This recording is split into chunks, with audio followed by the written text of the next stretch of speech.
नमस्कार good morning Odisha. आज 11 अप्रैल शुक्रवार 2025। आसतु नजर पकई नवा देश विदेश किसी बछा बछा गुरुत्वपूर्ण खबर उपर। तेज आगुरी जब वीडियो को लाइक करना वीडियो को लाइक करूँ, शेयर करूँ, कमेंट करूँ। आम चैनल को सब्सक्राइब कर पाखर थी बेल आइकन को दबाई दिंतु, जहाँफल एमती लाटेस्ट अपडेट आपण मैंने सर्वप्रथम देखिपारे। तेज डेरी नक आसन देखा आज सकाळ गुरुत्वपूर्ण खबर गुड़िक कौन रही। आज प्रथम खबर गोपालपुर में प्रतिष्ठा है 50,000 मेट्रिक टन क्षमता विशिष्ट एलएनजी टर्मिनाल। सूचना अनुसार Petronet LNG Limited PLL Ganjam जिलार गोपालपुर बंदर में 50,000 मेट्रिक टन क्षमता विशिष्ट एक भूमि भित्तिक एलएनजी टर्मिनाल प्रतिष्ठा करिबो, जहाँ देश में पूर्व उपकूल में प्रथम एपरी सुविधा सृष्टि करिबो। एही प्रकल्पटी नुआ दिल्ली में संप्रति समाप्त 2 दिनिया निवेशक सम्मेलन समय राज्य द्वारा सुरक्षित 98,880 कोटी टंकार निवेश चुक्तिर एक अंश, जहाँ शक्ति भित्तिभूमि विस्तार पई ओडिशा रे नुआ संभावना सृष्टि करिबो। प्रारंभ में 4 एमएमएन टीपीए क्षमता सहित एक भाषमान संस्करण पुनः गैसिफिकेशन यूनिट एफएसआरयू एहाबाकू योजना करा जाउथिबा एही टर्मिनाल को वर्तमान 5 एमएम टीपीए भूमि भित्तिक सेटअप रे परिणत करा जाइछि, जहाँ भारतर पुनः गैसिफिकेशन क्षमता को वृद्धि करिबो। परवर्ती खबर महंगा है 1000 रु अधिक औषध। सूचना अनुसार देशर कोटी कोटी साधारण लोकों आसी एक खराब खबर। 1 एप्रिल 900 रु अधिक अत्यावश्यक औषधर मूल्य 1.74% वृद्धि पाइबा। यह सहित साधारण लोकों औषध खर्च वृद्धि पाइब और संचय ह्रास पाइब। जातीय औषध मूल्य निर्धारण कर्तृपक्ष एनपीपीए यह समस्त 900 रु अधिक अत्यावश्यक औषधर मूल्य 1.64% पर्यंत वृद्धि घोषणा करिछि। वर्धित मूल्य सहित एक औषध तालिकार गुरुतर संक्रमण, हृदरोग, मधुमेह इत्यादि रोगर औषध अंतर्भुक्त। सरकार यह निर्देश पर एंटीबायोटिक आजिथ्रोमिक्सिन मूल्य प्रति टैबलेट पिछा 11.87 टंका 250 मिलीग्राम और 23.98 टंका 500 मिलीग्राम हेबो। आमोक्सिसिलिन और क्लाविलानिक एसिड फर्मुलेसन सहित एंटीबायोटिकल ड्राई सिरप रे मूल्य मिलीग्राम पिछा 2.9 टंका हेबो। परवर्ती खबर कमिबो ईएमआई बोझ, सस्ता हेबो बैंक ऋण, नियंत्रण रे रहिबो दरदाम। सूचना अनुसार सस्ता हेबो ऋण, कमिबो ईएमआई बोझ। भारतीय रिजर्व बैंक आरबीआई यार प्रमुख सुधहार रिपोर्ट को 0.25% खसाई 6% करिछि। पूर्व यह 6.25% थिला। यह द्वारा आगामी दिन में गृह, जान और अन्य व्यक्तिगत ऋण सस्ता हेबो। नुआ आर्थिक वर्षर प्रथम मूर्धन्वित कमिटी बैठक पर आरबीआई गवर्नर संजय मल्होत्रा यह सूचना दी। कमिटीर समस्त सदस्य सुध ह्रास सपक्ष रही। सूचनायोग्य रिपो रेट हेउची जेउ हार रे वाणिज्यिक बैंक गुड़िक आरबीआई ठारू पांठि नहीं थांती एवं एहाकू सेमानकर ग्राहक मानकू हस्तांतर करती। गवर्नर आउ मध्य कहिसेंती वाणिज्य युद्धर प्रभाव अर्थनैतिक अभिवृद्धि उपरे पड़िबो। यह द्वारा घरोई बजार रे विकासर हार प्रभावित हेबो। परवर्ती खबर पुरी बेलाभूमि को दियाजिबो नुआ रूप, ब्लू फ्लैग बीच भली हेबो सौंदर्यकरण। सूचना अनुसार पुरी रे श्री जगन्नाथ ग्रीन फील्ड आंतर्जातिक विमान बंदर निर्माण नहीं शिवसरुबाली मौजार जनशुणाणी अनुष्ठित हो जाइछि।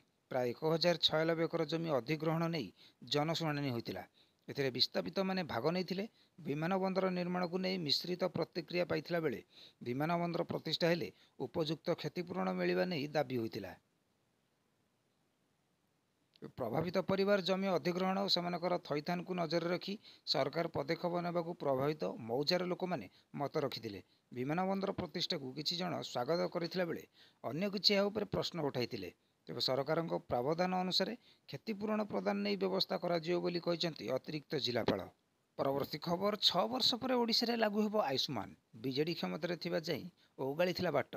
सूचना अनुसार आज ओडिशा आरंभ हो आयुष्मान भारत विजु स्वास्थ्य कार्ड स्थान नेब यह योजना। कटक रे केंद्र स्वास्थ्य मंत्री जेपी नड्डा उपस्थित रे आयुष्मान योजना आरंभ होगा जाउछि। आयुष्मान भारत रे परिवार प्रति सदस्य को गोटे लेखाएं कार्ड मिलिबो। देशर 29,000 हस्पिटाल रे रोगी चिकित्सा सुविधा पाइबे। कटक बालीजात्रा तल पड़िया 6 वर्ष पर आरंभ होगा जाउछि BJP dream project Ayushman Bharat. एठारे आयोजित विराट सभा केंद्र स्वास्थ्य मंत्री जेपी नड्डा, मुख्यमंत्री समेत वरिष्ठ मंत्री नेता उपस्थिति रे लोकों को बंटाजिबो आयुष्मान कार्ड। परवर्ती खबर मंत्री को बड़ घोषणा, 3 ବର୍ଷ ମଧ୍ୟରେ 5 ଲକ୍ଷ ଅନ୍ତର୍ଦୟ ଗୃହ ଯୋଜନା ଦେବୁ। ସୂଚନା ଅନୁସାରେ କଳାହାଣ୍ଡି ଜିଲ୍ଲା କେସିଙ୍ଗାଓ ଏନ୍ସିସିର କଲ୍ୟାଣ ମଣ୍ଡପଠାରେ ଭାଜପାର ଜନସମାବେଶ ଗୁରୁବାର ଅନୁଷ୍ଠିତ ହୋଇଯାଇଛି। ଏହି ସମାବେଶରେ ବିଦ୍ୟାଳୟ ଓ ଗଣଶିକ୍ଷା ମନ୍ତ୍ରୀ ନିତ୍ୟାନନ୍ଦ ଗଣ୍ଡ ଯୋଗ ଦେଇଥିଲେ। ଜାତୀୟ ରାଜପଥଠାରୁ ପୁଷ୍ପଗୁଚ୍ଛ ଦେଇ କର୍ମୀମାନେ ସଭାସ୍ଥଳକୁ ତାଙ୍କୁ ପାଛୋଟି ନେଇଥିଲେ। ପ୍ରଥମେ ଭାରତ ମାତାଙ୍କ ଫଟୋଚିତ୍ରରେ ଦୀପ ପ୍ରଜ୍ୱଳନ କରି ବନ୍ଦେ ଉତ୍କଳନ ଜନନୀ ଗୀତ ଗାଇ ସଭା କାର୍ଯ୍ୟକ୍ରମ ଆରମ୍ଭ କରାଯାଇଥିଲା। ମୁଖ୍ୟ ଅତିଥି ଭାବେ ଶ୍ରୀ ଗଣ୍ଡ ସଭାରେ ଯୋଗ ଦେଇଥିଲେ। ମନ୍ତ୍ରୀ ଡବଲ ଇଞ୍ଜିନ୍ ସରକାରଙ୍କ ବିଷୟରେ ଆଲୋଚନା କରିଥିଲେ। ଗତ 9 ମାସ ମଧ୍ୟରେ ବିଭିନ୍ନ ଉନ୍ନୟନ ନୂତନ ଯୋଜନା ଯଥା ସୁଭଦ୍ରା ଯୋଜନା, ଶ୍ରୀମନ୍ଦିରର 4 ଦ୍ୱାର ଖୋଲିବା, କର୍ପୋରେଟ୍ ଫଣ୍ଡର ବ୍ୟବସ୍ଥା କରାଯିବା ସହ ଶ୍ରୀମନ୍ଦିର ସୁରକ୍ଷା ବିଷୟରେ ଆଲୋଚନା କରିଥିଲେ। ଗରିବକୁ 23 ଲକ୍ଷ ପ୍ରଧାନମନ୍ତ୍ରୀ ଆବାସ ଯୋଜନା ପ୍ରଦାନ କରାଯାଇଛି। ଆଉ 4 ଲକ୍ଷ ଦେବାର କାର୍ଯ୍ୟକ୍ରମ ରହିଛି ବୋଲି ମନ୍ତ୍ରୀ ପ୍ରକାଶ କରିଥିଲେ। ଆସନ୍ତା 3 ବର୍ଷ ମଧ୍ୟରେ 5 ଲକ୍ଷ ଅନ୍ତର୍ଦୟ ଯୋଜନାରେ ଗୃହ ଯୋଗାଇ ଦେବା ପାଇଁ ମନ୍ତ୍ରୀ ଘୋଷଣା କରିଥିଲେ। ପରବର୍ତ୍ତୀ ଖବର, ପୁଣି ଚିନ୍ତା ବଢ଼ାଇଲା ସୁନା ଦର, ଏକାଥରେ ବଢ଼ିଲା 2700 ଟଙ୍କା। ସୂଚନା ଅନୁସାରେ ପୁଣି ଚିନ୍ତା ବଢ଼ାଇଲା ସୁନା ଦର, ଏକାଥରେ ବଢ଼ିଲା 2700 ଟଙ୍କା। ଏପ୍ରିଲ 10 ଅର୍ଥାତ୍ ଗୁରୁବାର 24 କ୍ୟାରେଟ୍ ସୁନା ଦାମ 10 ଗ୍ରାମ ପ୍ରତି 93,380 ଟଙ୍କା ରହିଛି। ଗତକାଲି ଏହା 90,440 ଟଙ୍କା ଥିଲା। ଏଥିରେ ପ୍ରାୟ 2,940 ଟଙ୍କା ବୃଦ୍ଧି ହୋଇଛି। 2-4 ଦିନର ହ୍ରାସ ପରେ ପୁଣି ବଢ଼ିଛି ସୁନା ରୂପା ଦର, ହେଲେ ଯେତିକି କମିନଥିଲା ତାଠାରୁ ଅଧିକ ବଢ଼ିଯାଇଛି ଦାମ। 22 କ୍ୟାରେଟ୍ ସୁନା ଦାମ 10 ଗ୍ରାମ ପ୍ରତି 85,600 ଟଙ୍କା ରହିଛି। ପରବର୍ତ୍ତୀ ଖବର, ଖୁସି ଖବର, 128 ବର୍ଷ ପରେ T20 କ୍ରିକେଟକୁ ମିଳିଲା ଅଲିମ୍ପିକରେ ଏଣ୍ଟ୍ରି। ସୂଚନା ଅନୁସାରେ ଶେଷରେ କ୍ରିକେଟକୁ ଅଲିମ୍ପିକରେ ଏଣ୍ଟ୍ରି ମିଳିଛି। 1900 ମସିହାରେ ଅଲିମ୍ପିକରେ କ୍ରିକେଟକୁ ଶେଷ ଥର ପାଇଁ ସାମିଲ କରାଯାଇଥିଲା। ଏବେ 128 ବର୍ଷ ପରେ 2028 ଲସ୍ ଆଞ୍ଜେଲେସ୍ ଅଲିମ୍ପିକରେ କ୍ରିକେଟ ପୁନରାଗମନ କରିବାକୁ ଯାଉଛି। ଆୟୋଜକମାନେ ନିଶ୍ଚିତ କରିଛନ୍ତି ଯେ ଏହି ଖେଳ T20 ଫର୍ମାଟରେ ଖେଳାଯିବ, ଯେଉଁଥିରେ 6ଟି ପୁରୁଷ ଏବଂ ମହିଳା ଦଳ ଏହି ଲୋଭନୀୟ ଟାଇଟଲ ପାଇଁ ପ୍ରତିଦ୍ୱନ୍ଦ୍ୱିତା କରିବେ। କେବଳ ଏତିକି ନୁହେଁ, 2032 ମସିହାରେ ବ୍ରିସବେନ୍ରେ ହେବାକୁ ଥିବା ଅଲିମ୍ପିକ୍ସରେ ଅଂଶଗ୍ରହଣ କରିବା ପାଇଁ କ୍ରିକେଟକୁ ସବୁଜ ସଂକେତ ମଧ୍ୟ ଦିଆଯାଇଛି। ପରବର୍ତ୍ତୀ ଖବର, 3 ଦିନ ପ୍ରବଳ ବର୍ଷା ସମ୍ଭାବନା, ଏହିସବୁ ଜିଲ୍ଲାକୁ ଆଲର୍ଟ। ସୂଚନା ଅନୁସାରେ ଦୁର୍ବଳ ହେଉଛି ବଙ୍ଗୋପସାଗରରେ ସକ୍ରିୟ ରହିଥିବା ସଦୃଶ ଲଘୁଚାପ। ଆସନ୍ତା 3 ଦିନ ରାଜ୍ୟରେ ଘଡ଼ଘଡ଼ି ସହ ପ୍ରବଳ ବର୍ଷା ସମ୍ଭାବନା। ଏନେଇ ଆଲର୍ଟ ଜାରି କରିଛି ପାଣିପାଗ ବିଭାଗ।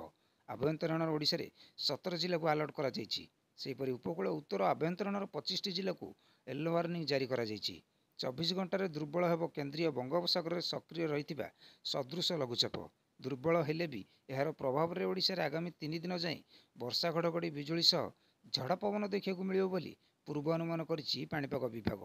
ତେବେ କନ୍ଧମାଳ, କଳାହାଣ୍ଡି, ନବରଙ୍ଗପୁର, କୋରାପୁଟ, ମାଲକାନଗିରି ଏବଂ ରାୟଗଡ଼ା ଏହି 6 ଜିଲ୍ଲାରେ 30ରୁ 40 କିଲୋମିଟର ବେଗରେ ପବନ ସହ ବିଜୁଳି ଘଡ଼ଘଡ଼ି ହେବାର ସମ୍ଭାବନା। ସେହିପରି ବର୍ଷା ଓ ଝଡ଼ ପବନ ପାଇଁ ଆଜି ଉପକୂଳ ଉତ୍ତର ଆଭ୍ୟନ୍ତରୀଣ ଓଡ଼ିଶାରେ 25 ଜିଲ୍ଲାକୁ ୟେଲୋ ୱାର୍ଣ୍ଣିଂ କରାଯାଇଛି। ସେଥିରୁ 19 ଜିଲ୍ଲାରେ 40ରୁ 50 କିମି ବେଗରେ ପବନ ବହିବା ସହ ହାଲୁକାରୁ ମଧ୍ୟମ ଧରଣର ବର୍ଷା ହେବାର ସମ୍ଭାବନା ରହିଛି। ତେବେ ସମ୍ପୂର୍ଣ୍ଣ ଖବରଗୁଡ଼ିକ ଆପଣଙ୍କୁ କିପରି ଲାଗିଲା କମେଣ୍ଟ ବକ୍ସରେ ଆପଣଙ୍କର ମତାମତ ଦିଅନ୍ତୁ। ଆମ ଚ୍ୟାନେଲକୁ ସବସ୍କ୍ରାଇବ୍ କରି ପାଖରେ ଥିବା ବେଲ୍ ଆଇକନକୁ ଦବାଇ ଦିଅନ୍ତୁ, ଯାହାଫଳରେ ଏମିତି ଲାଟେଷ୍ଟ ଅପଡେଟ୍ ଆପଣମାନେ ସର୍ବପ୍ରଥମେ ଦେଖିପାରିବେ।